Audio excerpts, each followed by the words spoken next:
Welcome back to my channel. ಹೊಸದಾಗಿ channel ನೋಡ್ತಾ ಇದ್ದರೆ ಸಬ್ಸ್ಕ್ರೈಬ್ ಮಾಡಿಕೊಂಡು ಸಪೋರ್ಟ್ ಮಾಡಿ. ಸಚ್ಚಿದಾನಂದ ಸಾಯಿನಾಥ್ಗೆ ನಮಸ್ಕಾರ ಮಾಡುತ್ತಾ ಸಾಯಿನಾಥರ ಅನುಗ್ರಹ ಎಲ್ಲರ ಮೇಲೂ ಇರಲಿ ಅಂತ ವಿಡಿಯೋ ಪ್ರಾರಂಭ ಮಾಡ್ತಾ ಇದ್ದೀನಿ. ಸ್ನೇಹಿತರೆ, ಪಂಚಮಿ ತಿಥಿ ಅಂದಾಗ ವಾರಾಹಿ ದೇವಿಗೆ ತುಂಬ ಶಕ್ತಿ ಹೊಂದಿರುವಂಥ ಈ ದಿನವನ್ನು ಯಾವುದೇ ಕಾರಣಕ್ಕೂ ಕೂಡ ಮಿಸ್ ಮಾಡ್ಕೊಳ್ಳೋದಕ್ಕೆ ಹೋಗಬೇಡಿ. ತುಂಬ ಜನಕ್ಕೆ ವಾರಾಹಿ ದೇವಿ ಬಗ್ಗೆ ಫೋಟೋ ವಿಗ್ರಹ ಇಲ್ಲ ನಮ್ಮ ಮನೆಯಲ್ಲಿ, ತಾಯಿಯ ಬಗ್ಗೆ ನಮಗೆ ಗೊತ್ತಿಲ್ಲ ಅಂತ ಹೇಳುವಂಥವರು ನಮ್ಮ ಚಾನಲಲ್ಲೇ ತುಂಬ ಸಾಕಷ್ಟು ವಾರಾಹಿ ದೇವಿಯ ಬಗ್ಗೆ ಮತ್ತೊಂದು ಚಾನಲಲ್ಲೂ ಕೂಡ ತಿಳಿಸಿದ್ದೀವಿ ಸ್ನೇಹಿತರೆ. ಅದನ್ನು ಕೂಡ ಒಮ್ಮೆ ವಿಸಿಟ್ ಮಾಡಿ ನೋಡಿ, ನಿಮಗೆ ತುಂಬಾ ಅನುಕೂಲ ಆಗುತ್ತೆ. ಯಾಕಂದರೆ ವಾರಾಹಿ ದೇವಿ ಬಂದು ನಿಂತ ಜಾಗದಲ್ಲೇ ಸಮಸ್ಯೆಗಳನ್ನು ಬಗೆಹರಿಸುವಂಥದ್ದು. ಈ ದಿನ ಅಂದರೆ ಪಂಚಮಿ, ಅಷ್ಟಮಿ ಹಾಗೂ ಸಪ್ತಮಿ ಇದೆಲ್ಲವೂ ಕೂಡ ತಾಯಿಗೆ ತುಂಬ ಶಕ್ತಿ ಹೊಂದಿರುವಂಥ ದಿನಗಳು. ಭೂಮಿಗೆ ಸಂಬಂಧಪಟ್ಟಂಥದ್ದು, ದುಡ್ಡು ಕಾಸಿಗೆ ಲಕ್ಷಗಳು ಸಾಲ ಮಾಡ್ಕೊಂಡು ಬಿಟ್ಟಿದ್ದೀವಿ, ನೆಮ್ಮದಿ ಇಲ್ಲ ಮನೆಯಲ್ಲಿ, ಗಂಡ ಹೆಂಡತಿಯ ಸಂಬಂಧ ಚೆನ್ನಾಗಿಲ್ಲ, ಮಕ್ಕಳ ಸಂಬಂಧ ಚೆನ್ನಾಗಿಲ್ಲ, ಅಥವಾ ಅಣ್ಣ ತಮ್ಮ ತವರು ಮನೆಯ ಸಂಬಂಧ ಚೆನ್ನಾಗಿಲ್ಲ, ಯಾರು ನಮಗೆ ಸಹಾಯ ಮಾಡ್ತಾಯಿಲ್ಲ, ಕೋರ್ಟು ಕೇಸು ಕಚೇರಿ ಅಂತ ಭೂಮಿಗೆ ಸಂಬಂಧಪಟ್ಟಂಥದ್ದು ವಿವಾದಗಳು ತುಂಬ ಇದೆ ಅಂತ ಹೇಳುವಂಥವರು, ಮುಖ್ಯವಾಗಿ ಆರೋಗ್ಯ ಸಮಸ್ಯೆಗಳು ಕಾಡ್ತಾ ಇದೆ ಅಂತ ಹೇಳಿದ್ರೆ, ಕೆಲಸ ಸಿಗ್ತಾ ಇಲ್ಲ ನಮಗೆ ಅಂತ ಹೇಳಿದ್ರೆ, ಅಥವಾ ಮಕ್ಕಳಿಗೆ ಒಳ್ಳೆಯ ವಿದ್ಯಾಭ್ಯಾಸ ಕೊಡಿಸ್ಬೇಕು, ಅದಕ್ಕೆ ಅನುಕೂಲ ಆಗುವಂತೆ ನಡೆಸ್ಕೊಳ್ಳೋದಕ್ಕೂ ಒಂದು ದಾರಿ ಬೇಕು ಅನ್ನುವಂಥವರು, ಮದುವೆ ಮಾಡಬೇಕು ಅನ್ನುವಂಥವರು ಸಾಕಷ್ಟು ಇದೆ ಸ್ನೇಹಿತರೆ. ಯಾವುದೇ ಆಗಿರಬಹುದು, ತಾಯಿಯನ್ನು ನೀವು ನಿಂತ ಜಾಗದಲ್ಲೇ ಭಕ್ತಿಯಿಂದ ಕೇಳಿಕೊಂಡಾಗ, ವಾರಾಹಿ ದೇವಿ ಬಂದು ಉಗ್ರ ರೂಪದಲ್ಲಿ ಇರ್ತಾಳೆ ತಾಯಿ. ಅದಕ್ಕೋಸ್ಕರ ಸಾಕಷ್ಟು ಜನ ಮನೆಯಲ್ಲಿ ಫೋಟೋ ವಿಗ್ರಹ ಇಟ್ಕೊಳ್ಳೋದಕ್ಕೆ ಭಯಪಡ್ತಾರೆ. ಅಂದರೆ ದುಷ್ಟಶಕ್ತಿಗಳನ್ನು ಸಂಹಾರ ಮಾಡೋದಕ್ಕೆ ತಾಯಿ ಉಗ್ರ ರೂಪವನ್ನು ತಾಳ್ತಾಳೆ. ಅದನ್ನು ಬಿಟ್ಟರೆ ನಾವು ಯಾವುದೇ ರೀತಿಯಾದಂಥ ಇನ್ನೊಬ್ಬರಿಗೆ ನಮಗೆ ಕಷ್ಟ ಬಂದರೂ ಸಾಕು, ನಾವು ಇನ್ನೊಬ್ರಿಗೆ ಮಾತ್ರ ಕಷ್ಟ ಕೊಡೋದಿಲ್ಲ ಅನ್ನುವಂಥ ಸಾಕಷ್ಟು ಜನ ಇದ್ದಾರೆ. ಈವಾಗಲೂ ಕೂಡ ಎಷ್ಟು ಒಳ್ಳೆಯವರಿದ್ದಾರೋ ಅದೇ ರೀತಿ ಅಷ್ಟೇ ಕೆಟ್ಟವರು ಕೂಡ ಇದ್ದಾರೆ. ಕೆಟ್ಟದ್ದನ್ನು ನಾವು ನಮ್ಮ ಒಂದು ಜೊತೆಯಲ್ಲಿ ಇಟ್ಕೊಳ್ದೆ ಕೆಟ್ಟವರನ್ನು ಕೂಡ ಒಳ್ಳೆ ರೀತಿಯಲ್ಲೇ ಪರಿವರ್ತನೆ ಮಾಡುವಂಥ ಸಾಕಷ್ಟು, ಏಕೆಂದರೆ ನಮ್ಮ ಜೊತೆ ಹುಟ್ಟಿರುವಂಥವರಾಗಿರಬಹುದು, ನಮ್ಮ ಮನೆಯಲ್ಲೇ ಇರುವಂಥವರಾಗಿರಬಹುದು, ಕೆಟ್ಟ ಆಲೋಚನೆಗಳಿದೆ ಅಂತ ಹೇಳಿದ್ರು ಕೂಡ ಅವ್ರಿಗೋಸ್ಕರ ಒಳ್ಳೆಯದಾಗಲಿ ಅಂತ ಕೂಡ ಬೇಡಿಕೊಂಡಾಗ ಆ ತಾಯಿ ಎಲ್ಲವನ್ನು ಕೂಡ ಕೊಟ್ಟು ಕಾಪಾಡುವಂಥ ಶಕ್ತಿದಾಯಕವಾದ ಈ ಪಂಚಮಿಯ ದಿನ ನೀವು ಈ ಪರಿಹಾರವನ್ನು ಮಾಡಿಕೊಳ್ಳಿ. ಮನೆ ಅನ್ನೋದು ಯಾವಾಗಲೂ ಅಷ್ಟೇ ಸ್ನೇಹಿತರೆ, ನಮಗೆ ಒಂದು ದೇವಸ್ಥಾನದ ಮತ್ತೊಂದು ದೇವಸ್ಥಾನ ಅಂತಲೇ ಹೇಳ್ಬಹುದು. ಒಂದು ಕಷ್ಟ ಸುಖ ಸಂತೋಷ ಅದು ಏನೇ ಆಗಿರಬಹುದು, ನಮ್ಮ ಮನೆಯಲ್ಲೇ ನಾವಿದ್ದಾಗ ನಮಗೆ ನೆಮ್ಮದಿ ಅಂತ ಹೇಳ್ತೀವಿ. ನಾವು ಎಷ್ಟೇ ಊರುಗಳು ಸುತ್ಕೊಂಡು ಬಂದರೂ, ಕೆಲಸಕ್ಕೆ ಹೋಗಿ ಬಂದರೂ ವಿಶ್ರಾಂತಿ ಪಡಿಬೇಕು ಅಂತ ಹೇಳಿದ್ರೆ ಅದು ನಮ್ಮ ಮನೆಯೇ ಆಗಿರುತ್ತೆ. ಅದಕ್ಕೋಸ್ಕರ ಒಳ್ಳೆಯದ್ದು ಕೆಟ್ಟದ್ದು ಪ್ರತಿಯೊಂದು ಕೂಡ ನಮ್ಮ ಮನೆ ಒಳಗಡೆ ಯಾವ ರೀತಿ ಪ್ರವೇಶ ಆಗುತ್ತೆ, ತುಂಬ ಜನಕ್ಕೆ ಅದರ ಬಗ್ಗೆ ಗೊತ್ತಿರೋದಿಲ್ಲ. ಒಳ್ಳೆಯವರು ಬರ್ತಾರೆ, ಕೆಟ್ಟವರು ಬರ್ತಾರೆ.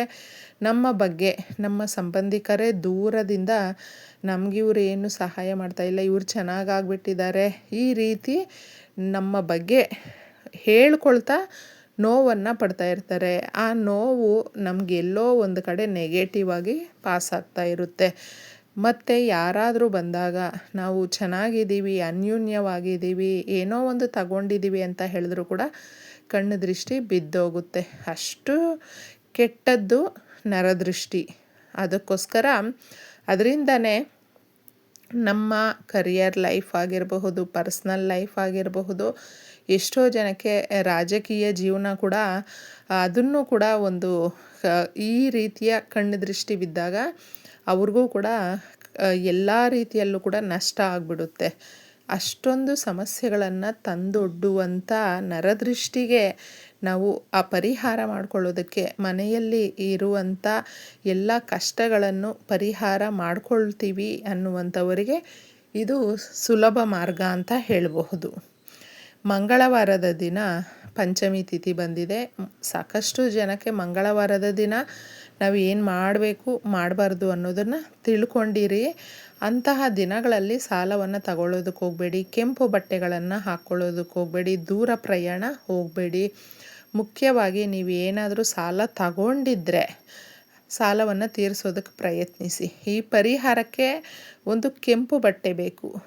ನಾವು ಆಶ್ಚರ್ಯ ಪಡಬಹುದು, ಕೆಂಪು ಬಟ್ಟೆಯನ್ನು ನಾವು ಈ ದಿನ ಹಾಕ್ಕೊಳ್ಬಾರ್ದು, ಆದರೆ ಕೆಂಪು ಬಟ್ಟೆಯಿಂದ ಪರಿಹಾರ ಮಾಡ್ಕೊಳ್ಬಹುದಾ ಅನ್ನುವಂಥದ್ದು. ಹೌದು, ಕುಜನಿಗೆ ಸಂಬಂಧಪಟ್ಟಂಥದ್ದು. ಯಾಕಂದರೆ ಕುಜನು ಯಾವಾಗಲೂ ಅಷ್ಟೇ ಏನು ಮಾಡ್ತೀವಿ ನೋಡಿ ಅದನ್ನು ಪದೇ ಪದೇ ರಿಪೀಟೆಡ್ ನಮ್ಮ ಕೈಯಲ್ಲಿ ಮಾಡಿಸುವಂಥದ್ದು. ಅದಕ್ಕೋಸ್ಕರ ಏನೇ ಮಾಡಿದ್ರೂ ಕೂಡ ಒಳ್ಳೆಯದನ್ನು ಮಾಡಬೇಕು ನಾವು, ಅದು ಮತ್ತೆ ಮತ್ತೆ ನಮ್ಮ ಕೈಯಲ್ಲಿ ಮಾಡಿಸುವಂಥದ್ದಾಗುತ್ತೆ. ಆದರೆ ಸಾಲಗಳನ್ನು ಮಾಡಿಕೊಂಡಾಗ ಅದು ಪದೇ ಪದೇ ನಮಗೆ ಸಾಲವನ್ನು ಮಾಡಿಸುವಂಥ ಕೆಲಸ ಮಾಡುತ್ತೆ.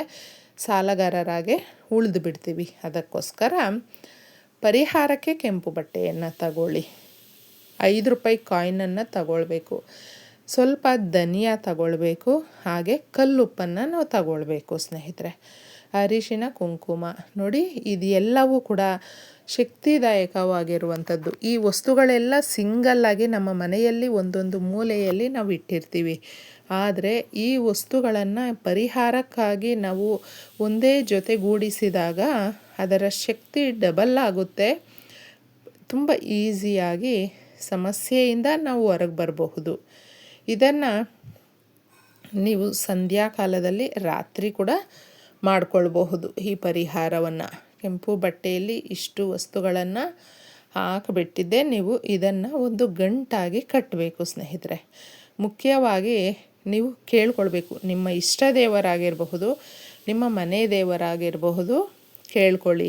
ಈ ದಿನ ಪಂಚಮಿ ಅಂತ ಹೇಳಿದೆ ಅಲ್ವಾ, ವಾರಾಹಿ ದೇವಿಗೆ ಸಾಧ್ಯ ಆದರೆ ನೀವು 5 ಬತ್ತಿಗಳನ್ನು ಹಾಕಿ ದೀಪವನ್ನು ಇಡಿ. ಯಾಕಂದರೆ ಪಂಚಭೂತಗಳಿಗೆ ನಾವು ಕೇಳಿಕೊಳ್ಳುವಂಥದ್ದು ಎಲ್ಲ ರೀತಿಯ ಸಮಸ್ಯೆಗಳನ್ನು ಕರ್ಪೂರದಂಗೆ ಕರಗಿಸುವಂಥ ಸಾಮರ್ಥ್ಯ ಇರುವಂಥದ್ದು. ಅದಕ್ಕೆ ಇದನ್ನು ಮಾಡಿಕೊಂಡಾಗ ಮನಸ್ಸಿಟ್ಟು ಕೇಳ್ಕೊಳ್ಳಿ. ಯಾವುದೇ ರೀತಿಯಾದಂಥ ಕೋರಿಕೆ ಆಗಿರಬಹುದು, ಸಮಸ್ಯೆ ಆಗಿರಬಹುದು, ಈ ಗಂಟನ್ನು ನೀವು ನೀಟಾಗಿ ಕಟ್ಟಿ ಅದನ್ನು ದೇವರ ಮನೆಯಲ್ಲೇ ಲಕ್ಷ್ಮೀದೇವಿಯ ಫೋಟೋ ಅಥವಾ ವಾರಾಹಿ ದೇವಿಯ ಫೋಟೋ ಇದ್ದರೂ ಪರವಾಗಿಲ್ಲ, ಇಟ್ಟಾಗ ನೀವು ಆ ಪ್ಲೇಟಲ್ಲಿ ಅದನ್ನು ಹಾಗೆ ಇಡಬೇಕು. ಆ ಸಮಯ ಇದೆ ಅನ್ನೋದಾದರೆ ನೀವು ರಾತ್ರಿ ಪೂರ್ತಿ ಅದನ್ನು ಆ ಜಾಗದಲ್ಲೇ ಇಡಿ. ಮತ್ತು ಇದನ್ನು ನೀವು ಒಂದು ವಾರ ಅಥವಾ ಕರೆಕ್ಟಾಗಿ ನೆಕ್ಸ್ಟ್ ಬರುವಂಥ ಪಂಚಮಿಗೂ ಕೂಡ ಬದಲಾಯಿಸ್ಕೊಳ್ಬಹುದು. ಇದನ್ನು ಮತ್ತೆ ದೇವರ ಮನೆಯಿಂದ ತೆಗೆದು ನಿಮ್ಮ ಬೀರುವಿನಲ್ಲಿ ಇಟ್ಕೊಳ್ಳಿ.